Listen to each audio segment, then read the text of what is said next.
Saludos y gracias por permitirnos llegar a sus hogares a través de su programa Verdades al Aire. Hoy tengo un invitado especial, el amigo José Rijo Presbot, quien es el director general de presupuesto. El año comienza y es bueno que comencemos sabiendo cuál es el presupuesto y cómo se está distribuyendo. Y qué persona más indicada, qué mejor persona que el director general de presupuesto. Bienvenido a este programa. Salomón, como siempre, para mí un privilegio estar contigo. Gracias, gracias, hermano. Estar con los amigos objetivos siempre es positivo. Gracias, gracias. Mire, comenzó el año. Veo una información que quisiera comenzar hablando de ella, que es que en 27 días se ha erogado, el gobierno ha ejecutado el 13% del presupuesto correspondiente a este año. Bueno, me fascinaría empezar discutiendo contigo, pero yo quisiera que habláramos un poco cómo terminamos el año, Salomón. Ok, comencemos. Te manda aquí. Porque, no, es que el año 2022 fue producto de una elaboración de un presupuesto en el año 21.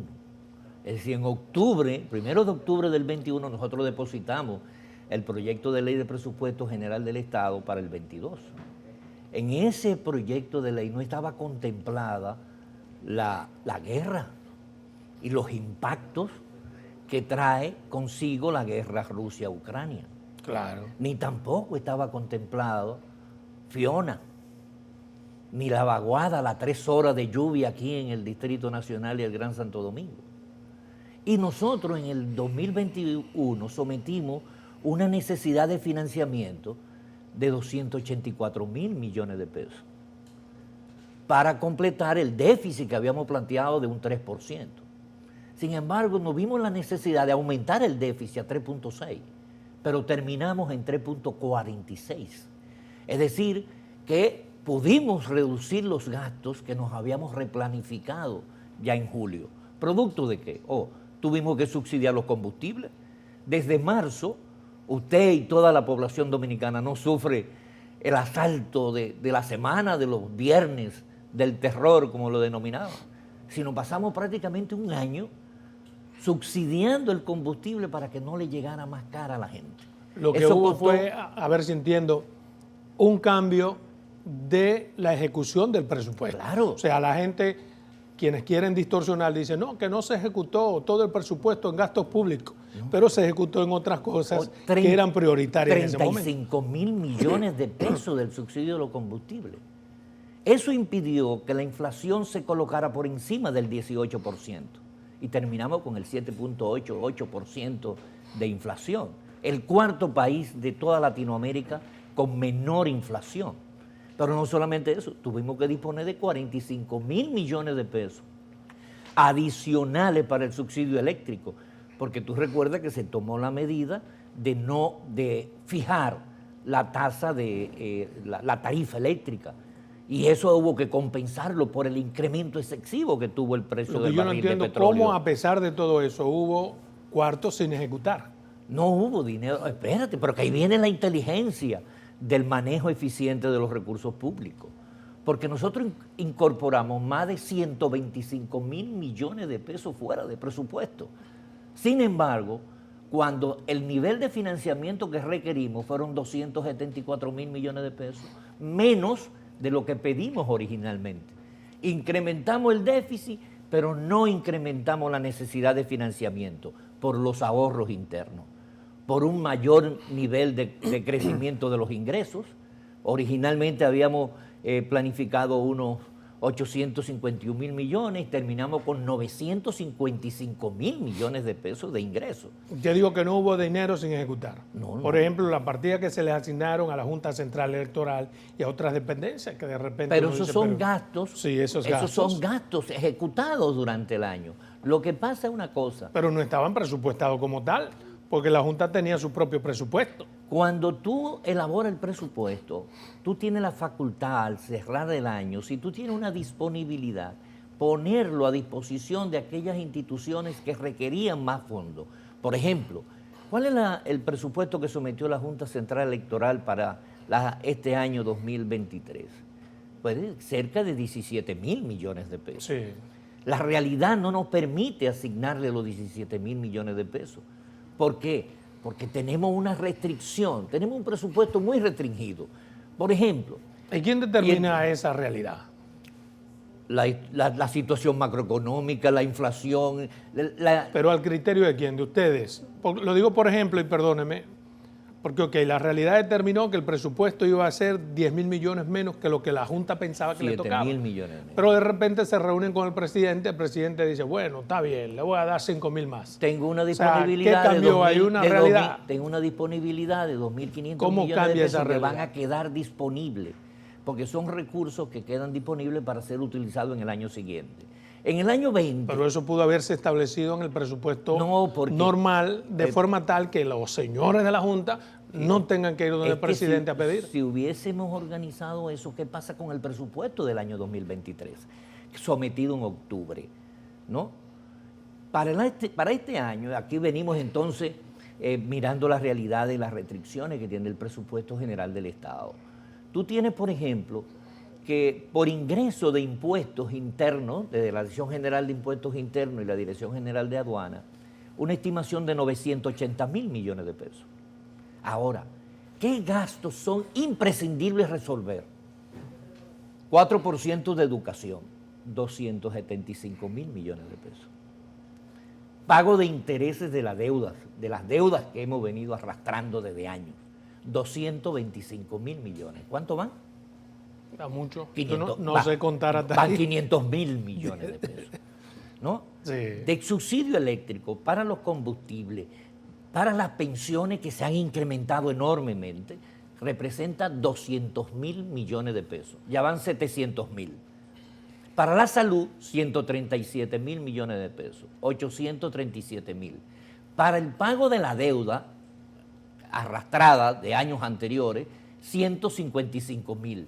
Se nos fue todo el dinero de los impuestos. No le hemos dado un centavo a ninguno de los poderes del Estado, ni al presidente. Pero todo ni eso se hizo Agricultura. endeudando el país. Entonces, Cogieron todos los préstamos del mundo más 20 préstamos. Hay necesidad, porque paramos el país. No, claro. Es decir, yo te estoy diciendo, lo que tú y yo y todos nosotros pagamos de impuestos se van en esos 5 renglones. ¿Qué hacemos? ¿Paramos el país? ¿Lo cerramos? No, hay que No, seguir. entonces tenemos que buscar dinero prestado. Sí.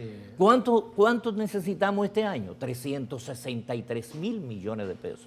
Ahora, ¿qué pasa con el endeudamiento? Que hay una equivocación, hay tan mala lectura de lo que es el endeudamiento. Por ejemplo, para poder cubrir el presupuesto, te digo, para darle a todo lo demás y hacer las inversiones, necesitamos 363.000 millones de pesos prestados.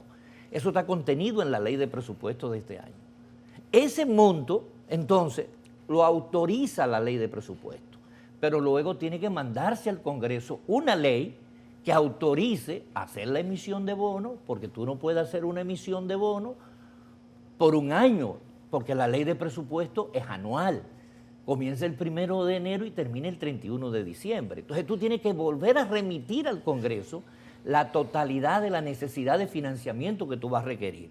Ahora, ¿ese financiamiento por dónde viene? Bueno, viene por un lado por organismos multilaterales, por otro lado por emisión de títulos, de bonos, por otro lado por proyectos de inversión. Y entonces esos acuerdos de préstamo que están autorizados en la ley de presupuesto tienen que ser mandados al Congreso de nuevo. Mire, hasta los Entonces, permítame para terminar esto, porque es bueno que la gente lo entienda bien.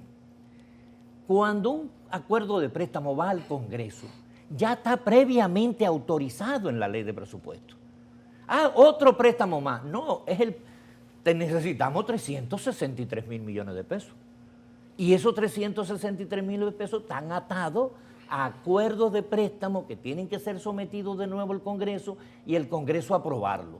Cuando el Congreso Y no se puede hacer un solo acuerdo, un acuerdo de préstamo, digamos, de manera global. De forma tal que no da la impresión de que cada mes el gobierno necesita más recursos. No, porque ¿Por qué? Son condicionamientos diferentes. Perfecto. Si tú tienes un proyecto de inversión para desarrollar todo un acueducto múltiple como el de San Pedro de Macorís, eso es un acuerdo de préstamo Pero yo me específico. refiero a que, como se sabe en qué se va a distribuir todo el dinero que se busque prestado, se busca una sola partida y se distribuye de la forma que hay que hacerlo. Tú no tienes acceso a esa sola partida, porque si tú me dijeras que son 10.000 millones de pesos, pero estamos hablando de 363 mil. Yo vuelvo a lo de la Junta, porque es importante lo que usted ha dicho. Se gastó el presupuesto, pero ustedes proyectan también que se supone que pudieron haber proyectado darle esos 2.000 millones que el presidente le dio a la Junta en su presupuesto, porque da la impresión de que el presidente es un perdonavida y que los señores de la Junta fueron allí a mendigar. Políticamente podría hasta capitalizarse el hecho de que, al margen del presupuesto ya aprobado, discutido, y que la Junta defendió durante mucho tiempo, luego el presidente le ocurre, bueno, está bien, déjame darle 2.000 millones. No, una vez analizada la realidad de final de año y vemos la disponibilidad, se le puede hacer esa transferencia igual que al Poder Judicial o al Congreso o a organismos autónomos descentralizados para que tengan la disponibilidad al inicio de año de ejecutar. ¿De cuánto dinero goza el presupuesto o el presidente para hacer ese tipo de transferencias? El presidente solamente dispone de 4.700 millones de pesos y ya en el presupuesto. Y eso es para proyectos de inversión. Ahora, en la ley de presupuesto se pone un artículo que establece que al cierre del año el Poder Ejecutivo, a través del Ministerio de Hacienda, hará los ajustes necesarios entre apropiaciones y fuentes.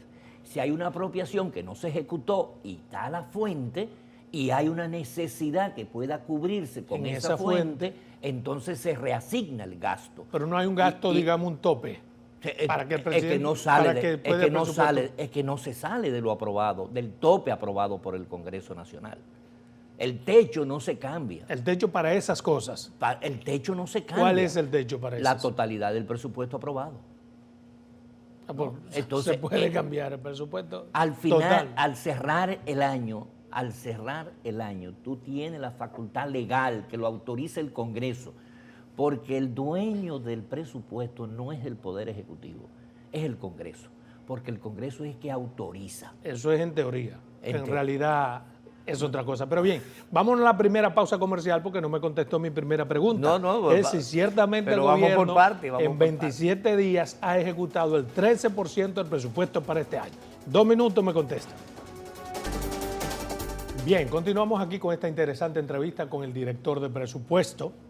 Antes de irnos a pausa, le repetí la pregunta con la que inicié el programa. ¿Es cierto que en 27 días se ha ejecutado el 13% del presupuesto? Si tú multiplicas por 12, ¿qué te daría? Yo no soy bueno en matemáticas. No, pero multiplica por 10. Te daría el 130%. Desde que nosotros llegamos, desde el año pasado, desde el día 10 del mes de enero, todas las instituciones tienen su cuota de compromiso para ejecutar e iniciar todo su proceso de gasto. O sea, que contrario a como pasaba antes, que en enero el pasado la gente no sabía cuándo cobraba el mes de enero. Ahora no, ahora se pagó el 19, el 20. Eso justifica entonces el 13%. Las transferencias a los ayuntamientos no se sabía cuándo llegaba. Si lo sumamos durante el año, entonces es normal que haya ocurrido así. Por eso multiplica por 12, te va a superar. Ahora entendí. ¿No? Es decir, la proporción. ¿Qué es el presupuesto? El presupuesto es una totalidad de gastos que no son derechos adquiridos por las instituciones, porque la ley 42306 establece que las apropiaciones es el límite máximo que puede ejecutar una institución. Es decir, ninguna institución puede ejecutar nada que no esté presupuestado. Antes sí se hacía eso.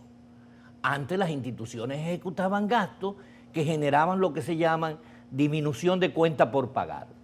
¿Y qué era lo que es la disminución de cuenta por pagar? Deuda. Deuda de gastos ilegales que no tenían sustento en un año y se pasaban para el año siguiente. Y te voy a dar algunos datos. Por ejemplo, en el año 2000... decían, las cuentas nuevas no se pagan y la vieja... Por ejemplo, en el año 2010, la disminución de cuenta por pagar eran 174 millones de pesos. ¿Tú sabes cuánto fue en el 2020 cuando llegamos? 62.000 millones de pesos. ¿Una reducción? ¿Una qué? Reducción. De 174 millones a 62.000 millones. Un 50%. 62.000 millones. En el año 2017 se hizo un decreto, el 1517, para eliminar esas deudas administrativas, es decir, ejecución de gastos sin tener cuota para comprometer ni certificación de apropiación. aquel que no llena los procesos, no ejecuta, tiene que cumplir el debido proceso. Lo primero es que si se va a hacer una licitación, esa licitación tiene que ponerse en el portal de compra. Pero al portal de compra lee con el Sistema de Información de Gestión Financiera de Presupuesto, del SIGEF. Y automáticamente los recursos para esa licitación ya están reservados y van a tesorería también, de forma tal que el que gana, el oferente que gana, tiene la seguridad de que durante el año le van a pagar. Es decir, si ejecuta el 50%, ese fondo 50% están reservados. No se pasa una deuda para el año siguiente. Por ejemplo, los 3.000 millones para el fideicomiso Pedernales no estaban en el presupuesto. ¿De dónde se sacaron para usarla? La misma oposición, pues en el año 21 tuvimos una disponibilidad de más de 60.000 millones de pesos, y de esos 60.000 millones de pesos, porque colocamos, porque aquí viene una cosa, las fuentes del ingreso del presupuesto son los ingresos que provienen de los impuestos y el financiamiento. Eso te da un monto total de financiamiento del Estado Dominicano.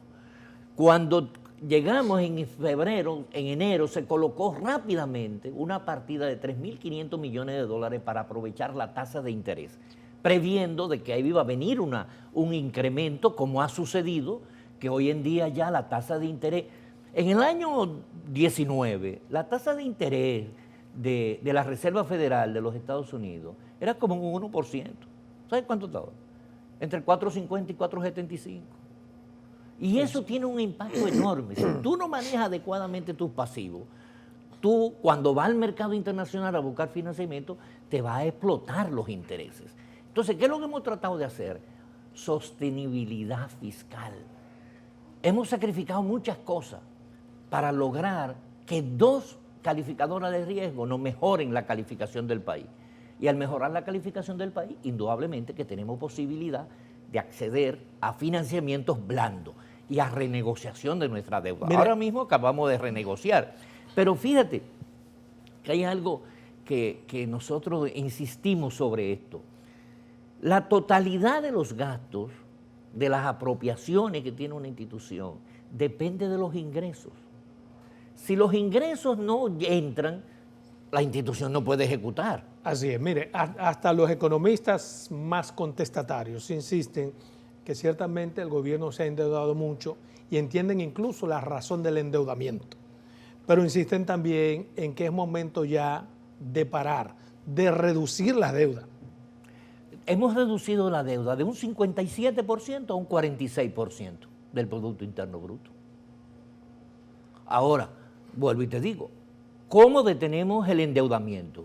Teniendo más ingresos, pero los ingresos prácticamente son los mismos. Con la eficiencia en el gasto público. Ahora, dice, con por la ejemplo, eficiencia del Eduardo gasto Cavallo. Con la eficiencia del gasto público hemos podido lograr esto.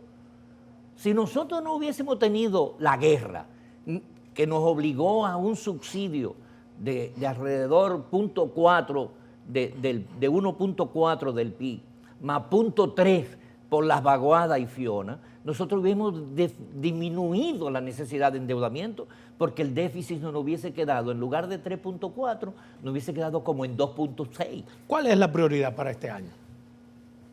Educación, indudablemente, una mejoría significativa en toda la planificación, todo lo que tiene que ver con niños, niñas, adolescentes, el desarrollo del empleo, la inversión en los envejecientes, en la salud, en el mejoramiento de las oportunidades de empleo para la juventud y en obras importantes que van terminándose este año. ¿Cuáles son las proyecciones en la inversión pública para este año? También me interesa saber.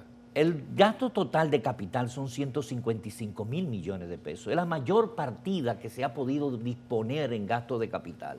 Pero aquí hay algo para inversión pública. Y a propósito que tú tocas eso, porque aquí se habla mucho de que hay poca inversión, ¿no? Porque se conoce como gasto de capital, o se quiere ver como gasto de capital, la totalidad de los gastos de capital y no diferenciado en lo que son proyectos de inversión. Por ejemplo, en inversión en agua potable, sin pandemia, sin crisis internacional, sin inflación, con tasas de interés bajísimas. El gobierno pasado, entre el 18 y el 19, ejecutó 17.850 millones de pesos. Nosotros, con toda la crisis y toda la incertidumbre que hemos tenido, entre el 21 y 22, los 2 años completos, ¿sabe cuánto fue que se invirtió en agua? 26.817 millones de pesos. En agua. En agua solo. Y más del aún así 50%. no tenemos agua potable. Más de 2.200.000 personas ya tienen agua potable. Tú vas a Atomayor y en Atomayor no había agua potable. En Atomayor habían 104 camiones que distribuían agua. Ahora hay 5. Porque ya no es negocio distribuir agua en Atomayor. Puede abrir su grifo y tomar agua. Tienen agua. Usted se atreve a abrir un grifo claro que sí. en Atomayor y sí, pegarse. claro que sí. Porque es potable. Pues eso decía un exdirector de... Es que el nivel de saneamiento y de ampliación a las aguas potables es increíble, ¿no? Y el mejoramiento. Tú tienes, por ejemplo, en vivienda, a través del INVI, que lo busquen, están ahí las cifras del gobierno pasado. Al INVI se le transfirieron 828 millones de pesos. Entre el 18 y el 19, 828 millones de pesos. ¿Tú sabes cuánto ha manejado el Ministerio de la Vivienda en vivienda? 16.490 millones de pesos. Eso es más de un 1.800% en inversión de vivienda, en viviendas sociales. Tú tienes ahí Hato del Yaque en Santiago, con más de 2.000 viviendas. ¿Y dónde vivían esa gente? En la Cañada de Gurabo, que es una de las inversiones más grandes que se está haciendo de saneamiento en el municipio de Santiago, y que está habilitando la posibilidad para que más de 2.000 familias vivan dignamente. Es decir, el dinero aquí se está usando donde realmente se necesita. Por eso es que el presidente dice que el dinero rinde, rinde y rinde. Ahora, ¿qué gasto de capital nosotros disminuimos? Por ejemplo, compra de equipo, de oficina, estantería y toda esa cosa, pues es un gasto de capital porque tú estás comprando activos, ¿no? De 3.400 millones nosotros lo bajamos a 2.400, casi 1.000 millones de pesos menos en ese gasto de capital. Pero ese gasto de capital es tan importante, tan prioritario, como hacer la inversión en agua o en vivienda. En infraestructura ellos invirtieron entre el 18 y el 19 35.300 millones. Y nosotros hemos invertido 45.500 millones. Mire, entonces, ¿de qué gasto de capital que estamos hablando subejecutado? Mire, eso sin contar el gasto de capital que hacen los organismos autónomos, que hacen los fideicomisos como es Red Vial. Yo quisiera que usted explique al país qué implica para el país y para el gobierno colocar 363.2 millones de dólares en deuda pública. 363.000 millones de pesos. Ese es el endeudamiento para cubrir, ¿qué? Un déficit que tenemos de 207.000 millones y cubrir 154.000 millones de pesos de deudas viejas. Porque no lo tenemos, los ingresos no nos dan. Pero eso, decisiones como esta no obligan a que repensemos en que hay que insistir en reducir la deuda y trabajar de una forma más eficiente el gasto. ¿Cómo la reducimos? No sé, usted es el experto. No, hemos reducido el gasto. Sí. Pero el gasto crece. Sí, todos los días. Todos los años. Los años y los intereses. La priorización y la eficientización, supongo yo, que lo son que los nos pilares. ha permitido hacer lo que hemos hecho hasta ahora. Hacer rendir el dinero. Porque ahora sí rinde. Ahora no hay corrupción. Esa es la diferencia, que antes se iba en corrupción. Pero ven acá. Cuando tú tienes que pagar, de verdad yo a veces me río, porque la gente habla de endeudamiento. Nosotros no estamos endeudando ¿para qué? Para pagar la deuda vieja y para inversión. Nosotros no estamos endeudando para pagar deudas ilegales. Nosotros no nos estamos endeudando para que una compañía como Domedical, que no transó nunca en el portal transaccional de compra, se le haya pagado entre el mes de mayo y de julio 2.400 millones de pesos. Porque eso no se genera aquí. Porque el funcionario que hace eso tiene que pagarlo con su patrimonio. Es ahí la diferencia. Esos 204.000 millones de pesos están distribuidos por todo el país. La gente, yo pongo ejemplo de un pueblo como Atomayor, ¿no? Sí. Atomayor. Tú tienes en Atomayor la carretera que la empezó, lo primero fue con Hipólito. la carretera Tomayor, el puerto para Sabana Grande de Boyá. ¿No? Esa carretera, ve a ver cómo está. La de Sabana de la Mar, a Atomayor Sabana de la Mar, que tenía años, tú lo sabes. Tenemos que irnos a una pausa. Pero espérate, déjame terminar con Atomayor. La Universidad Autónoma de Santo Domingo. Todos los puentes. Ya Atomayor no se inunda. Cuando cayó una llovinita, vino Fiona y no se inundó. Tenemos que irnos a una pausa. Cuando regresemos, usted puede continuar ahí mismo y me contestará también qué le parece la advertencia del Banco Mundial de que este año llegaremos al borde de la recesión.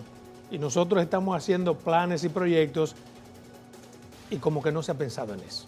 2 minutos. Bien, continuamos con esta interesantísima entrevista con José Rijo Presbot, quien es el director general de presupuesto. Antes de irnos a pausa, le preguntamos, el Banco Mundial ha advertido de que este año estamos al borde de una recesión económica. Y todo eso que usted proyecta, me gustaría saber si lo hacen tomando en cuenta esas advertencias. Mira, si hay algo que prevalece dentro de toda la política económica del gobierno, es la sinceridad, es la transparencia. ¿En búsqueda de qué siempre? De la sostenibilidad macroeconómica. Porque hemos tenido, que vuelvo a decir, sacrificar inversiones que se tenían planificadas en aras de no afectar la estabilidad macroeconómica, entendiendo el problema del crecimiento económico que está recesando en casi todo el mundo. Y una de las cuestiones es que los gobiernos, por ejemplo, la Reserva Federal de Estados Unidos y el Banco Central Europeo se han visto obligados a ir incrementando cada día más la tasa de interés, como ha hecho el Banco Central nuestro. Es algo como fenomenal que en la mayoría de las partes del mundo el crecimiento económico baja y aquí sube. ¿Cómo es eso? Es por una combinación de dos cosas. Por un lado, desde el gobierno hay una clara demostración de transparencia y manejo adecuado y pulcro de los ingresos. Pero en muchos otros países, yo supongo que se da eso mismo. Perdóneme a ver si no entendemos. En muchos otros países donde hay más solidez en términos de cumplimiento de las leyes, también se hace lo mismo y no han tenido ese crecimiento. Más solidez que República Dominicana, muy poco. Hemos sido ejemplo puesto en todos los foros internacionales como un país excepcional, ¿no?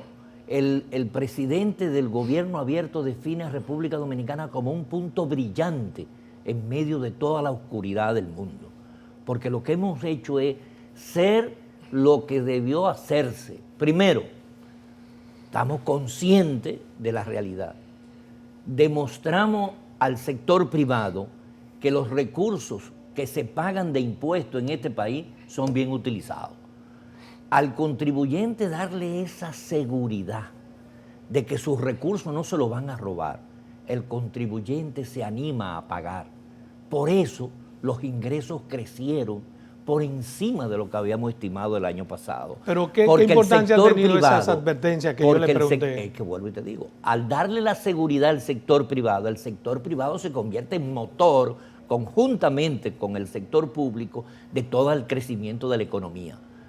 Por eso se contrató más de 4.000 millones de dólares ahora en Fitur, donde usted tuvo ese privilegio de asistir, ¿no? Sí, estuvimos por ahí. Y usted vio la proyección que tiene República Dominicana. Más de 7 millones de extranjeros vinieron el año pasado de turismo en República Dominicana. A pesar de eso, nosotros estamos demostrando que somos un país respetuoso de la norma. Aquí era nada. Y todo. Pero hay algo que yo no entiendo. Si se vaticina un crecimiento casi cero para Estados Unidos y Europa, y cuando Estados Unidos le da una gripe, aquí da una pulmonía, en todos los sentidos. ¿Cómo es posible que nosotros tengamos un gran crecimiento si Estados Unidos lo va a tener casi cero y Europa también? Vamos a crecer el 4.9. Eso te y indica en Estados Unidos casi cero. Eso te va a indicar explíquemelo bien. Eso te indica a ti la capacidad de resiliencia que tiene la República Dominicana. Pero ¿y por qué la República Dominicana nada más? ¿Por qué esa misma capacidad con técnicos importantes en el mundo? no lo tiene otro país de Europa y Estados Unidos. Vuelvo y te digo, que advierten la crecimiento gente tiene cero. confianza en el presidente. Y el sector privado es un aliado fundamental No habrá para otra el razón desarrollo además de de esa. un país. O el manejo pulcro de la finanza pública, el equilibrio. Nosotros podríamos aumentar, la gente cae que se necesita más gasto de capital, está bien. Vamos a aumentar 68 mil millones de pesos más en gasto de capital. Ah, pero eso es un 1% más del PIB. Eso significa un 1% más de deuda. Eso significa tener que buscar 68 mil millones de pesos más prestados. Eso es lo que quiere la gente. Usted me dice que hay que disminuir la deuda, pero me dicen que hay que aumentar la inversión. Para yo aumentar la inversión necesito más recursos. Y si aumento la inversión sin tener los recursos por el producto de lo que pagan los contribuyentes, tengo necesidad de aumentar la deuda. Este es el dilema. Es decir, el problema es que nosotros crecimos en un momento en que la inversión pública fue muy reducida por razones entendibles que ya usted exponía. Que no es verdad lo de inversión pública reducida. La tendencia que tenía la inversión pública de este país, yo te la voy a decir, en el año 2018 fue de un 15.3%, en el año 2019 un 13.8% y en el 2020 un 11.4%. La tendencia que venía el gobierno anterior era ir reduciendo la inversión pública, porque si tú no aumentas los ingresos, el gasto fijo te come los ingresos. ¿Cuál es el gasto fijo? 275 mil millones de pesos del gasto de educación solo, 225 mil de intereses. Ya se te fue la mitad del dinero que tú vas a recaudar. Para lo demás, tú necesitas financiamiento. Entonces, para que el financiamiento vaya adecuadamente donde tiene que ir, tú tienes que racionalizar y eficientizar el gasto. Y eso es lo que nosotros hemos hecho, mi querido amigo. Por más que se quiera, la República Dominicana, nosotros terminamos con un 13.4, es decir, superior al que ellos tenían sin pandemia, porque vuelvo a decir, es muy bueno comparar un mundo como estaba el 18 y el 19, sin guerra, sin inflación. Oye, la inflación era de 1. Para tú guardar dinero en un banco suizo, tú tenías que pagar el 1%. Entonces pagamos 67 mil millones en deuda. ¿Cuándo? El año pasado. ¿El año pasado? Sí. No, pagamos 118 mil. Sí. ¿Eso justifica de alguna forma las declaraciones de Jochi Vicente? De que habíamos bajado en el PIB. Claro, bajamos el 46% nuestra Pero los deuda. Economistas entienden que se trató de una burda burla. No, el problema es que los economistas, todos nosotros los que hablamos, son teóricos del carajo cuando estamos afuera, ¿no? Y de adentro entonces sí justificamos una cosa, ¿verdad? Pero la realidad, mi querido amigo, es que... O sea, que usted ratifica lo que dijo Jochi, que ha bajado el PIB. Totalmente, a 46. Fíjate una cosa, ¿cómo llegamos al poder? 16 de agosto del año 2020. ¿Cómo estaba el mundo? Pero bajó el PIB o el coeficiente de la deuda. Pero ¿cómo? Yo lo que quiero que quede claro es... No, yo lo que te quiero decir es, ¿cómo estaba el mundo? Convulso. Cerrado. Un mundo convulso. No, cerrado. Cerrado. Todos nosotros con una cuestión en la boca que no podíamos ni hablar, ni abrazarnos. ¿Qué pasó en República Dominicana? La voluntad política del presidente de la República para hacer todo el plan de vacunación, ¿no? Y abrir la República Dominicana al turismo. Y ese plan es lo que le ha aperturado a la República Dominicana la oportunidad de crecer. En el 21 fuimos el país que más crecimos, un 12.3% del Producto Interno Bruto. Y eso demostró que lo que realmente reactiva la economía es la confianza, es la seguridad de que tu inversión va a ser respetada, de que tus impuestos van a ser bien utilizados, de que va a haber transparencia, que se le va a indicar a la población en qué se gasta cada peso. Por eso nosotros invitamos Yo insisto, siempre, entonces bajó el PIB y no el coeficiente de la deuda. No, el Producto Interno Bruto crece. El Producto Interno Bruto crece, pero la relación deuda-PIB disminuye porque hemos disminuido la tasa. Ahora, ¿qué pasa con eso? ¿Cuál es el mayor problema nuestro? no es, porque siempre se habla de la relación deuda-PIB.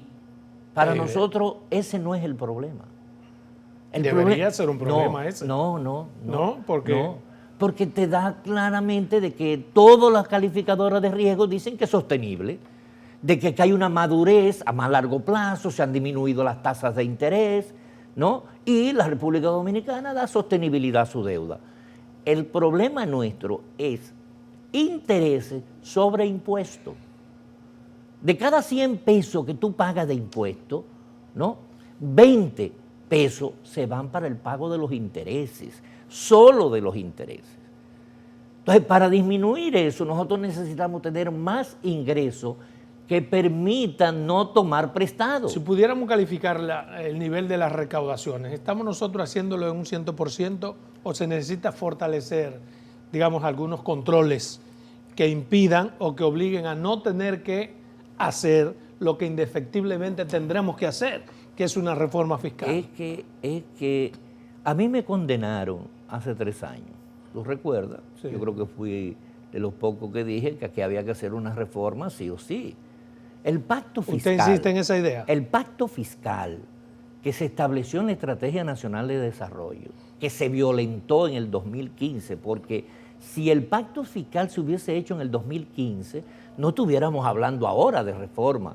¿Por qué? Porque el pacto fiscal implicaba varias cosas. Lo primero, racionalización del gasto. Nosotros lo hemos hecho. Porque con más gasto hemos endeudado menos al país. ¿Tú te imaginas lo que hubiese pasado con Fiona? Pero todo esto implica... Pero tú te imaginas que hubiese pasado con Fiona en el gobierno anterior. Yo le hago la pregunta precisamente por eso. Todo lo que se ha hecho implica que indefectiblemente, a pesar de los controles, de las llaves, se hace necesaria una reforma fiscal. Indudablemente que hay que hacer toda una revisión a todo el sistema tributario dominicano. Porque cuando una se revisión o una reforma fiscal, no es lo mismo. Es que cuando se habla de reforma fiscal en este país hay tan mala experiencia, porque todas las reformas, las 5 reformas que hizo el gobierno pasado, fueron parches fiscales. No hubo una real reforma tributaria, no hubo una facilidad de pago de impuestos, no hubo una diferenciación de tasas. Entonces, ¿qué es lo que hay que hacer? Una gran reforma a todo el sistema fiscal, porque lo fiscal tiene que ver con 3 cosas. ¿Pero y cuándo haríamos eso? Perdón, lo fiscal tiene que ver con 3 cosas, con los ingresos, con los gastos y con el financiamiento. Nosotros estamos impulsando ahora mismo lo que se llama una ley de responsabilidad fiscal, que establece que no importa el gobierno que esté, no se puede aumentar el déficit de un tanto por ciento. Nosotros ahora mismo no hemos mantenido el déficit por debajo del 3%, por encima de todas las incertidumbres que estamos viviendo. Insisto, ¿cuándo se podrá hacer entonces esa gran Indudablemente reforma que fiscal? ahora mismo, con todo este periodo de recesión que se está entablando, con esta inflación importada que tenemos... Un año preelectoral. No es posible hablar ya de reforma fiscal. Pero el país tiene que abocarse a las reformas estructurales. Por ejemplo, yo voy a dar un ejemplo sencillo. Sí, breve, que tenemos una tercera y última. Pues un pausa. ejemplo sencillo. Cuando tú vas a comprar algo, te preguntan, ¿con comprobante fiscal o sin comprobante fiscal? Y yo digo, siempre es comprobante fiscal. Pero hay un comprobante fiscal que es de crédito fiscal, que tú puedes deducirlo cuando tú haces tu declaración de impuestos sobre la renta. Pero a mí como persona física, el comprobante fiscal de consumidor final no me significa nada, yo no lo puedo deducir. Entonces tenemos que permitir que la persona física pueda hacer su declaración de impuestos y le deduzcan los impuestos que adelanta. Interesante ese punto. Así que vamos a una tercera pausa comercial. Me gustaría que lo desarrolle, porque eso puede ayudar mucho a cualquier consumidor en sentido general. 2 minutos. Bien, continuamos en esta interesante entrevista. Explíquenos de nuevo ese punto al que usted se refiere. Mira, en este país, el 88% de las personas físicas no hacen declaración de impuestos sobre la renta. ¿Y por qué no hacen declaración de impuestos sobre la renta? Porque no tienen manera de deducir impuestos adelantados al Estado. No hay beneficio en hacer eso. No hay beneficio. Solamente lo que hacen, lo de educación. Sí. En la educación le devuelven el dinero. Y hay que coger una lucha. Pero te lo devuelven. ¿no? Sí. Es decir, eso es un mecanismo de devolución. ¿Qué pasa en los Estados Unidos? Que tú haces tu declaración, todo el mundo tiene que hacer declaración de impuestos sobre la renta, cuánto le ingresa y cuánto gasta.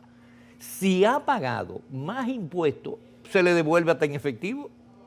La gente me devolvieron $4,000, que estoy haciendo mis taxes para que me devuelvan. ¿Por qué razón? Porque lo que le importa a un Estado, al final, es que la gente consuma. ¿Por qué aquí no hacemos eso? Esa es la gran reforma que tenemos que hacer. Es la revisión total de la administración tributaria. ¿Y es tan difícil implementar eso? No, pero se necesita voluntad. ¿O cuál es la contrapartida de a mí que tenga que hacer esa declaración? Bueno, tú estás declarando todos tus ingresos, por lo tanto tú estás pagando impuestos sobre la renta, ¿no? Y aquí le huimos al pago, a transparentar el pago de impuestos sobre la renta.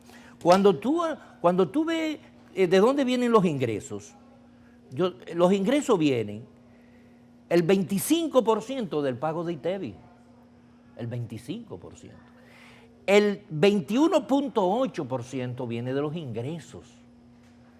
Y los ingresos aquí, si yo estoy exento por 35,000 pesos, hay un salario mínimo exento que es 34,700 pesos, ¿no? En la empresa me pagan 50, pero me ponen como sueldo 34,700 y los otros 13,000 me lo pagan como compensación. Porque si lo pongo como salario, tengo que pagar entonces ya un 15%. Ese mecanismo te permite a ti eludir, buscar, cuando hay exenciones de algo, tú buscas el mecanismo para no pagarlo. Por ejemplo, aquí se hizo muy ridículo en el año 2005, por ahí que se habló que se le iba a poner impuesto a las tripitas. Yo no sé si tú recordarás eso, a las tripitas. A las tripitas. Y tú dices, ¿por qué hay que ponerle impuesto a la tripita? Bueno, porque el Angus, el filete Angus, paga impuestos, ¿no? Y yo puedo disfrazar de tripita a Angus, y como la tripita no paga impuestos, eludo el pago del impuesto que tengo que pagar por el filete Angus. Pero ¿cuánto consumen filete Angus? Pero sería sacrificar. Pero te estoy diciendo, es la figura. Te pongo la figura de la tripita y el filete, porque es una manera de que cuando tú tienes una exención, tú buscas el camino para evadir el pago del impuesto. El ITEVI tiene una evasión que debe andar por encima del 35, 38%, ¿no? ¿Pero por qué? Porque el ITEVI que tú pagas no tiene ningún significado para ti como consumidor final. Mire, hemos analizado aquí la economía. Usted ha explicado una economía de manera esplendorosa. Pero ¿quién se beneficia de todas esas grandes virtudes? Porque la gente en sentido general, la masa común, insiste en que no siente esos beneficios de la economía. Crece el precio de los productos de primera necesidad y los salarios son exactamente iguales que antes de usted llegar al gobierno. Mira, una de las gran paradojas que tenía la República Dominicana es que por 60 años fue el país que más creció. Y nosotros llegamos en el 2020 y ¿qué encontramos? 4 millones de dominicanos sin agua potable. Y nosotros en 2 años hemos resuelto el 50%. Y en 2 años más vamos a resolver el 100% del problema del agua. Y en 4 más vamos a resolver la totalidad del problema del agua cuando va a beber agua. En sentido general, no, es que, la gente no es que el percibe agua, la economía. Óyeme, el agua es vida. ¿Tú no te Claro, recuerdas de sí, eso? mi papá siempre lo decía. Y tú no lo ves, pero lo sientes. Perfecto. Lo sientes. Y es algo tan importante, pero que desgraciadamente uno se acuerda del agua cuando va a beber agua. Pero mira. Lo que quiero saber, ¿por qué la gente tiene esa sensación de que ese crecimiento económico no le llega? ¿Cuál gente? La gente pobre, pero en sentido general. ¿A qué estamos llegando? ¿A qué?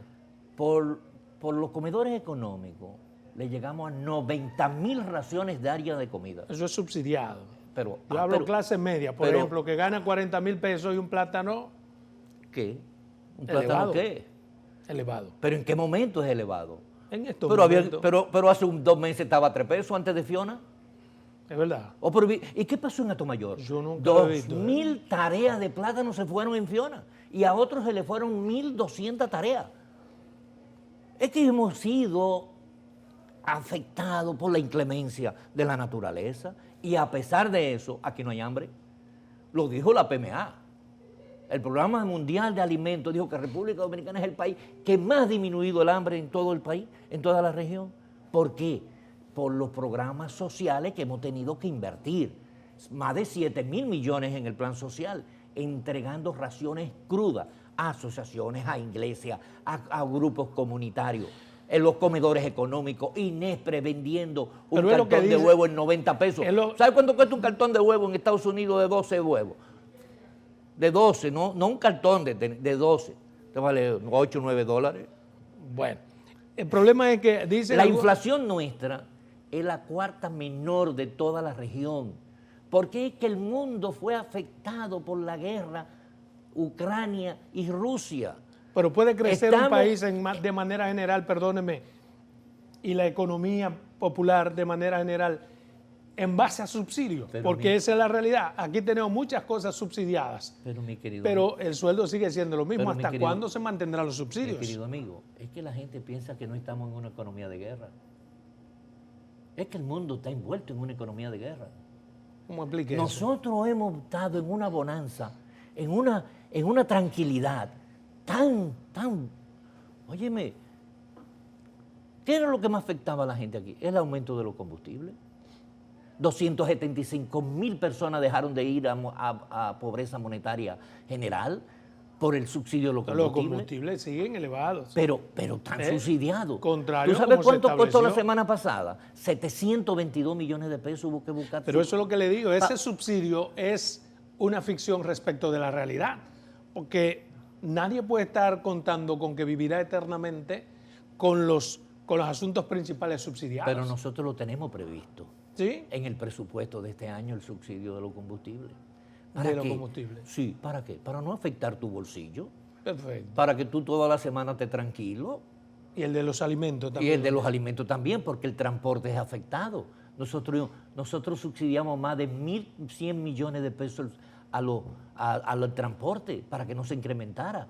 Porque el transporte de los alimentos encarece el precio de los alimentos. Usted es un técnico, pero no solamente político. Eso, nosotros subsidiamos los fertilizantes, 2.400 millones de pesos para que los fertilizantes lleguen al precio del año 21 a los productores, pero subsidiamos la harina para que el pan siguiera costando lo mismo que en el año 2020. Usted es un técnico, pero es político.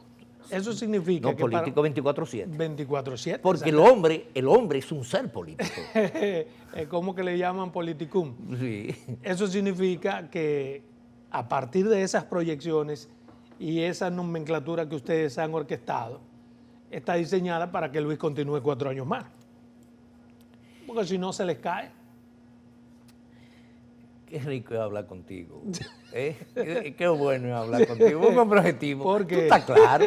No, es que tú me acabas de decir. Yo le pregunto. Tú me acabas de decir pero que a veces la realidad supera la ficción. La política y la honorabilidad y la transparencia del presidente de la República lo hace valorar ahora mismo como un... A partir de todo lo que usted ha dicho, tiene que seguir porque si no se va a caer todo eso.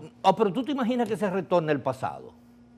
No, otro presidente y quizás lo haga mejor. ¿Cuál otro presidente? No sé, la misma corrupción del pasado. No, este pueblo no cae en ese gancho. A volver a lo mismo, componenda de los funcionarios para estar licitando y haciendo ellos negocios. No, en compra y contrataciones no aparece un funcionario de una compañía y el que pone lo sacan. Y eso se demostró.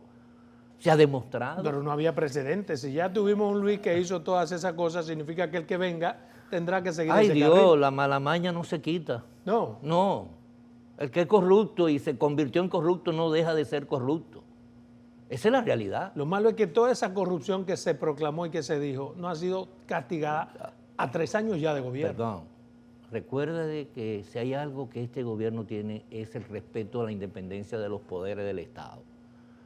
¿No? Se nombró a una procuraduría independiente. Que durará 4 años nada más. Independiente para que ejecutara. ¿A quién le decide hacer la justicia, condenar al Poder Judicial. Bueno, que confiamos que va a ser responsable. Con esa intervención suya hemos terminado por hoy, pues ya me están haciendo señas y el tiempo es un ¿Cómo dictador. va a ser, Salomón? Para mí súper interesante, como siempre, compartir con ustedes este espacio. Así que estamos abiertos para que a mitad de año volvamos aquí a analizar lo que ha pasado con la economía. Pero apuesta, un placer, hermano.